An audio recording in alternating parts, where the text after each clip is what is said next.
Hello my friends, welcome back to my channel. If you're new here, my name is Susan and this is my booktube.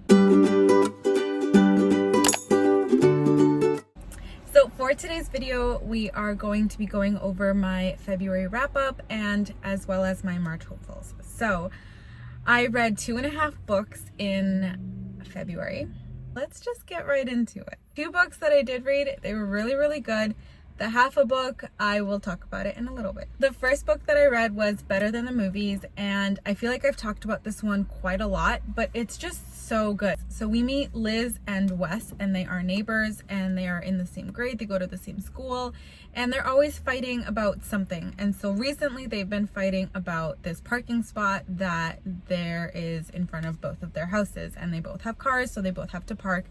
And every single day it's like some sort of, it's just always a fight. It's just always a fight. And recently Wes has been winning every single fight, and so he always gets the parking spot, and sometimes he'll stay there for days at a time, and Liz is just frustrated and she's done with it. So for Liz, Wes is the most annoying person ever, and for Wes, he is playing tricks because he likes her.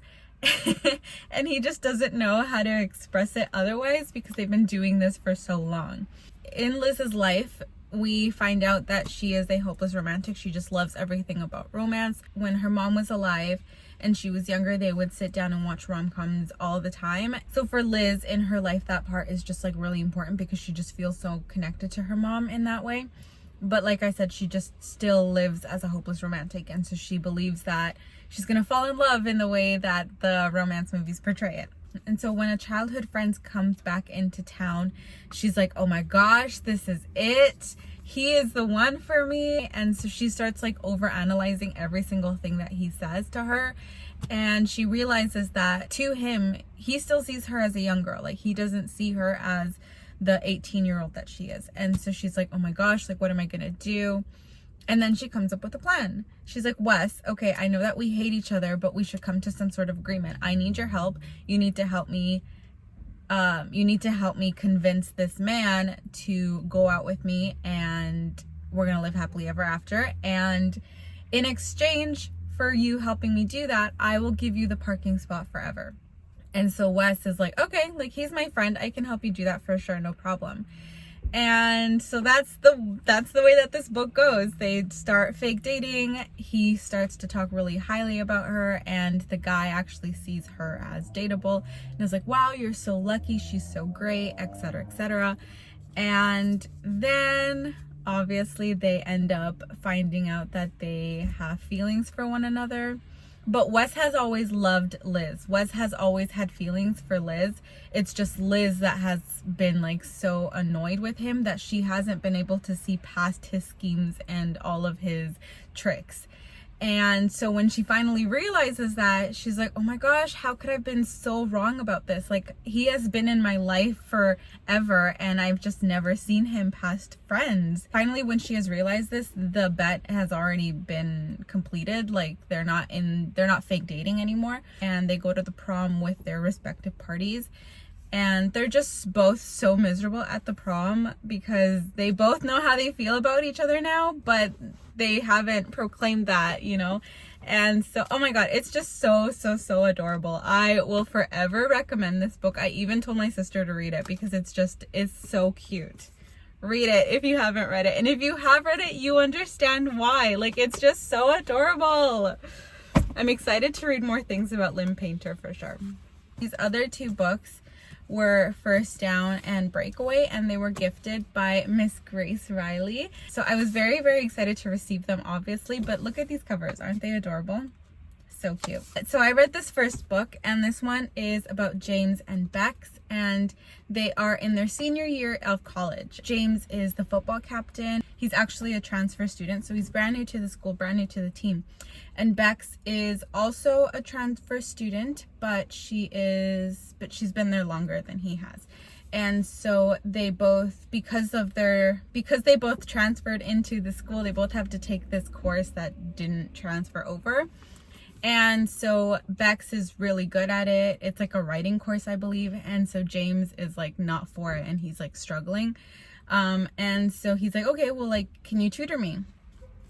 And so And Bex is like, all right, I will tutor you, but you have to help me get rid of my ex-boyfriend because he will not leave me alone and he's on the same team as you. So he also plays football.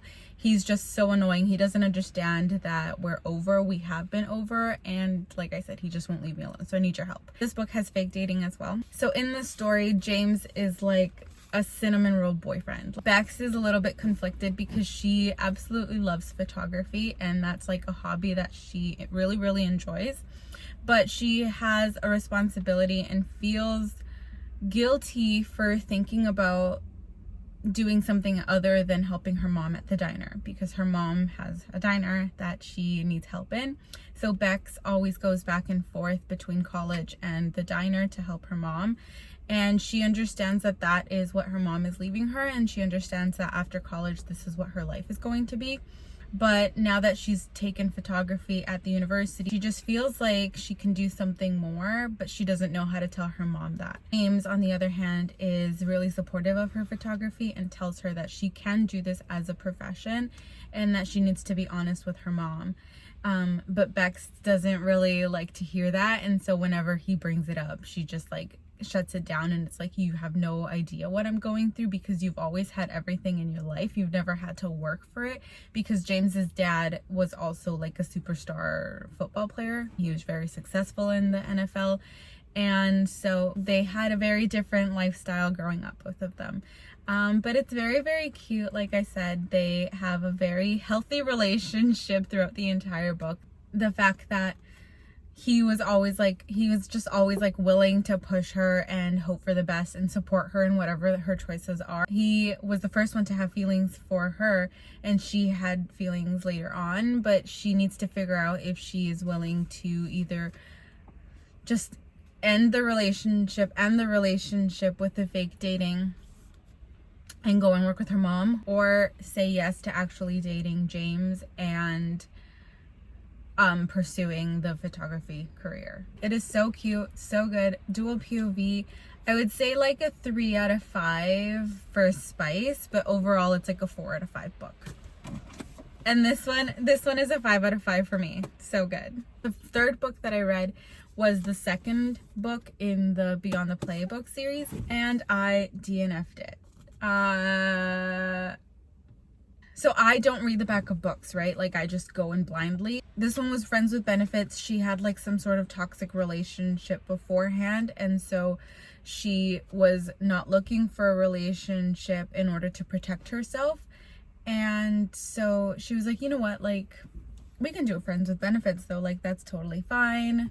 And so they come to some sort of agreement, but she has like a secret list of things that she wants to do in bed. They go through that list, but it's just like, I don't know, it's just, I prefer the cutesy romantic books, and this was more spice than it was like storyline. It got to the point where I was like skipping parts because I just couldn't get through it. It was like, okay, they're just gonna do another thing. I don't know, like it just wasn't for me. If you enjoy spice and a little bit outside of just like romantic gestures, I don't know how to explain this. It's just I don't know how to explain this. It's just too much. And it's very like experimental. I finished this much. I finished a third of the book, I guess. But yeah, no, not for me. I don't know how else to say it. Fake dating, hockey romance, forbidden romance, coach's daughter, experimental stuff in bed. DNFing it. I'm so sorry. Yeah, so I have all of my March hopefuls in here. We're gonna go through them quickly because I realize that I'm talking so much.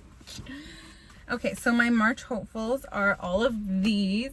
I feel like I'm just gonna have more time in March to read. So yeah, I'm really excited. I'm such a mood reader, so sometimes I'll plan the books that I want to read that month, and then I'll read like one book out of the entire pile and then just pick up other books that I'm more excited about, or I'm more excited about in that moment, or that I just like wanted to pick up in that moment. So let's see if I actually stick to this. So I'm starting this one today. It's called Meant to Be, and it's by Lauren Jackson. This one is a second chance romance. She's going back to her town, and she needs to face like the decisions that she made in the past. So she is facing her past. So I'm really excited about this one. Twisted Games. So this one would be my first Ana Juan book ever. Can you believe that? So I tried to look for Twisted Lies when I went to the bookstore, but they didn't have it. So they only had this one. So I'm just gonna read this one, and you can read these. They don't have to be in order, so I'm excited to read this one. I know that this one is like a bodyguard and a princess, right? And then they end up falling in love. So that's about all I know. So I'm really, really excited. This whole series is like super hyped up and super loved. So I'm excited to be part of that conversation now. This one is Before I Let Go by Kennedy Ryan. From what I have heard, this one is an emotional book. It's also a second chance romance. And it's about marriage. So this one was gifted, so I'm really, really excited to read it. But yeah. Lastly, I'm going to read Powerless because this one has been blowing up on Bookstagram. Like, so much. Like, literally every single day I will see a post on it, and it's just like, hey, Susan, like, you have to read it. Like, it's about time. This is an interconnected standalone, so although it's a series, you don't have to read it in order. So this one is two childhood friends, two broken hearts, one impromptu road trip to get away from everything. That's all this was supposed to be. After all, I've been living in the friend zone for years now. Woo! Friends to lovers? Small town, right? I think so. Oh, it's a hockey romance? Whatever, it looks like Friends to Lovers, hockey romance, small town. Excited. Okay, so these are the 4 books that I'm planning to read in March. I am so excited. And like always, I will keep you updated on my Instagram, whether I am enjoying it, what my immediate thoughts are, etc., etc. So that is all the books that I wanted to talk about today. I appreciate you guys hanging out with me, and I hope that you enjoyed this video and this wrap up, and enjoy the rest of your day. I will see you in the next video. Bye.